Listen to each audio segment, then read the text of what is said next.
রাহুল একসময় ছিল গ্রামের সবচেয়ে ধনী ব্যবসায়ী। তার ধানের গুদাম, মাছের খামার আর জমি ছিল সারা অঞ্চলে বিখ্যাত। কিন্তু রাহুলের মনে ছিল লোভ আর অহংকার। তিনি সবসময় অন্যদের ঠকিয়ে ব্যবসা করতেন। একদিন তার গুদামে আগুন লাগে। গ্রামের লোকেরা সাহায্য করতে চাইলেও রাহুল তাদের তাড়িয়ে দেয়। তোমরা গরিব, আমার কি করবে বলেই তিনি সবাইকে অপমান করেন।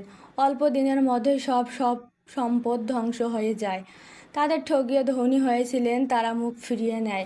শেষমেশ সেই রাহুল ভিক্ষা করতে বাধ্য হয়। লোভ আর অন্যায় কখনোই টেকে না, এটাই তার জীবনের শিক্ষা।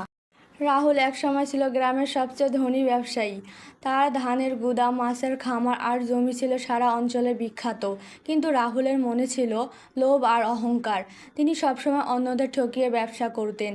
একদিন তার গুদামে আগুন লাগে। গ্রামের লোকেরা সাহায্য করতে চাইলেও রাহুল তাদের তাড়িয়ে দেয়। তোমরা গরিব, আমার কি করবে বলেই তিনি সবাইকে অপমান করেন।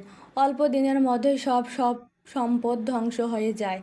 তাদের ঠকিয়ে ধনী হয়েছিলেন তারা মুখ ফিরিয়ে নেয়।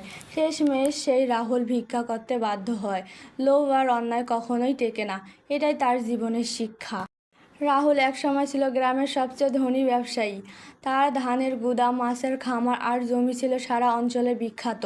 কিন্তু রাহুলের মনে ছিল লোভ আর অহংকার। তিনি সবসময় অন্যদের ঠকিয়ে ব্যবসা করতেন। একদিন তার গুদামে আগুন লাগে। গ্রামের লোকেরা সাহায্য করতে চাইলেও রাহুল তাদের তাড়িয়ে দেয়। তোমরা গরিব, আমার কি করবে বলেই তিনি সবাইকে অপমান করেন। অল্প দিনের মধ্যে সব সম্পদ ধ্বংস হয়ে যায়। তাদের ঠকিয়ে ধনী হয়েছিলেন তারা মুখ ফিরিয়ে নেয়। শেষমেশ সেই রাহুল ভিক্ষা করতে বাধ্য হয়। লোভ আর অন্যায় কখনোই টেকে না, এটাই তার জীবনের শিক্ষা।